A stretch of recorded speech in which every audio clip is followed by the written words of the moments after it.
வணக்கம். நான் தான் உங்கள் குமரி செஞ்சுஜா. மக்கள், நம்ம சமூக வலைதளங்கள்லாம் பார்க்குறோம் இல்லையா, பல கட்சிகளுமே இன்றைக்கி ஒற்றுமை இல்லாமல் இருக்கிறாங்க. எவ்வளோ கடினப்பட்டு அவங்களுடைய பழைய நிறுவனர்கள், கட்சியை தொடங்கினவங்க கடினப்பட்டு என்ன பண்ணியிருக்கிறாங்க, ஒரு ஒருங்கிணைச்சி வச்சுருக்கிறாங்க.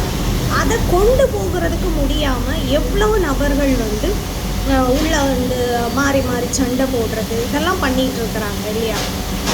நான் என்ன சொல்லுவேன் அப்படின்னா, ஒரு கட்சி பிடிக்கலை, நீங்கள் பயணித்த கட்சி உங்களுக்கே பிடிக்காமல் இருக்குது அப்படின்னா கூட நீங்கள் விலக வேண்டியது எப்படி சொல்லலாம். கட்சியை எப்போவுமே விட்டு கொடுக்க கூடாது.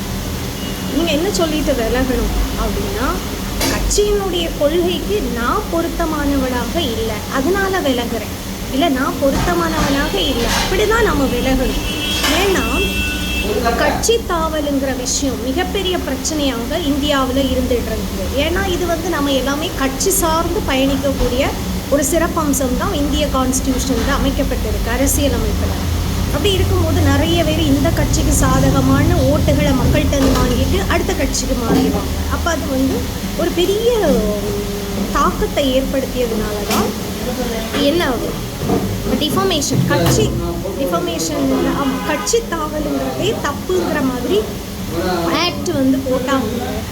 அதனால தான் மினிஸ்டர்ஸ் இருக்கும்போது கூட ஒரு கட்சியில் நிறைய மினிஸ்டர்ஸ் பயணிக்கிறீங்க, ஆனால் எனக்கு கட்சியில் உடன்பாடு இல்லை, நான் வெளியே போகிறேன்னா அந்த மினிஸ்டர் அந்த கட்சியை அசிங்கப்படுத்தாமல் வெளியே போயிடணும்.